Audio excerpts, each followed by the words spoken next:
Assalamualaikum. Hari ini kita nak belajar sistem respirasi manusia. Jadi sebelum kita masuk sistem respirasi, cikgu nak kita faham apa kaitan sistem respirasi dengan sel badan kita dengan pernafasan. Mula-mula kita kena faham semua proses dalam badan kita ni dijalankan oleh sel badan kita. So sel badan ni tak kiralah sel otot ke, sel kulit ke, sel saraf ke, semuanya ada tugas masing-masing. Jadi untuk sel ni menjalankan fungsi dia dengan baik, dia perlu oksigen untuk dia terus hidup dan menjalankan fungsi dia dengan baik. Dan dalam dia menjalankan fungsi dia tu, dia akan buang karbon dioksida. Dia macam manusia lah. Manusia ni ada benda yang kita makan, ada benda yang kita buang daripada badan. Jadi sel badan kita dia perlukan bantuan untuk dia ambil oksigen masuk ke dalamnya dan untuk dia buang karbon dioksida daripadanya keluar badan. So, siapa yang bantu bawa masuk oksigen dengan karbon dioksida ni? Yang bantu tu adalah sistem respirasi manusia. Sistem respirasi manusia ini, dia fungsi dia bekalkan oksigen dan keluarkan karbon dioksida daripada sel badan. Jadi, sistem respirasi ni akan bawa oksigen masuk dan karbon dioksida keluar. Tetapi untuk menarik masuk oksigen dan membawa keluar karbon dioksida, sistem respirasi ni dia perlu bantuan pernafasan. Pernafasan ni adalah perbuatan fizikal untuk menarik udara masuk dan mengeluarkan udara keluar dari badan. So, pernafasan adalah proses menyedut udara iaitu menarik nafas dan menghembus udara iaitu menghembus nafas oleh peparu. Peparu ni organ utama sistem respirasi. Okey. Jadi, udara-udara tu masuk melalui apa? Masuk melalui sistem respirasi.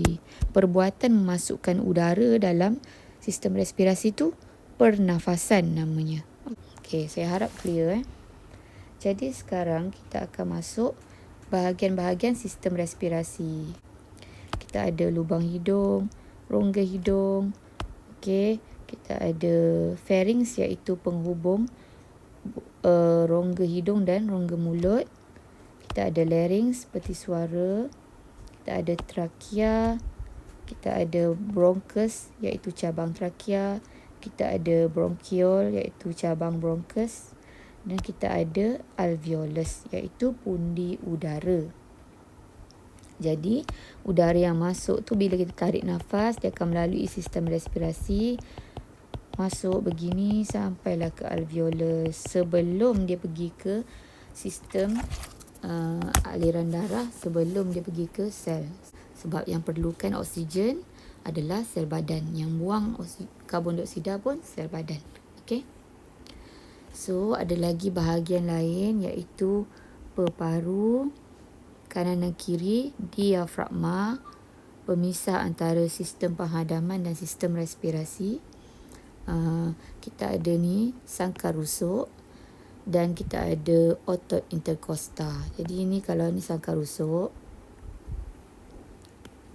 ni adalah otot interkosta. Okey. So, ini gambar alveolus, zoom. Apabila udara sampai ke alveolus, pundi udara ni, barulah dia akan merentas alveolus tu pergi ke darah. Darah akan bagi oksigen kepada sel dan karbon dioksida daripada sel akan masuk ke darah. Lepas tu dan akan pergi balik ke alveolus dan dikeluarkan melalui hembusan nafas. Itu topik tu nanti. Hari ni kita belajar basic dulu. Mekanisme pernafasan bermula daripada lubang hidung, lepas tu dia akan masuk rongga hidung, pharynx, larynx, trachea, bronchus, bronchiole dan akhir sekali alveolus. Ini adalah mekanisme pernafasan iaitu tarik nafas dan hembus nafas. So, apabila kita menarik nafas, ada beberapa perubahan yang berlaku pada sistem respirasi. Nampak ni? Otot interkostal mengecut. Okey, otot interkostal mengecut. Jadi dia menyebabkan sangkar rusuk bergerak ke atas dan keluar. Maksudnya otot yang mengecut tu dia tarik sangkar rusuk tu bergerak ke atas dan keluar. Kamu boleh try bernafas sendiri, boleh rasa bila kamu tarik nafas, sangkar rusuk ni memang naik ke atas dan keluar. Okey, yang kedua, bila udara dah masuk,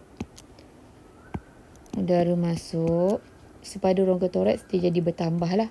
Jadi lebih besar. So, tekanan udara dalam rongga toraks ni akan berkurang. Tekanan udara dalam rongga toraks berkurang menyebabkan tekanan udara luar ni lebih tinggi. Okey, jadi dia akan memaksa udara luar masuk.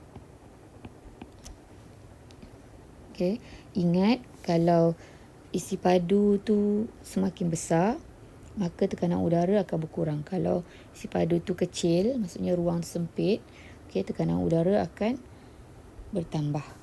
Macam tu. Okey. Bila udara masuk, udara ni dia akan tolak diafragma. Diafragma ni akan tertolak ke bawah. Okey, dan diafragma ni mengecut dan tertolak ke bawah dan melepih. Maksudnya asalnya diafragma macam ni. So, bila udara masuk dan tolak, diafragma ni akan mengecut dan melepih. Jadi rata. Okey, ingat yang pertama, otot interkostal mengendur. Bila otot interkostal mengendur, dia akan menolak sangkar rusuk ke bawah dan ke dalam. Lepas tu, bila dia tolak sangkar rusuk ke bawah dan ke dalam, isi padu rongga toraks akan berkurang. Bila isi padu rongga toraks berkurang, tekanan udara dalam rongga toraks dia akan bertambah. Okey.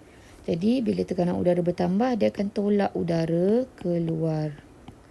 Sebab tekanan udara dalam ni lebih tinggi daripada luar. Diafragma dia akan mengendur dan melengkung ke atas semula.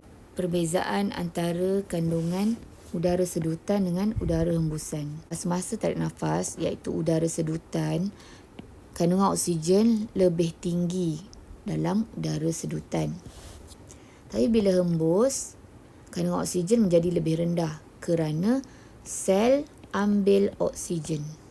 Sebab tu udara hembusan lebih rendah kandungan oksigen dia. Sebab oksigen digunakan oleh sel. Okay. Kalau karbon dioksida pula, dalam udara sedutan, kandungan dia rendah.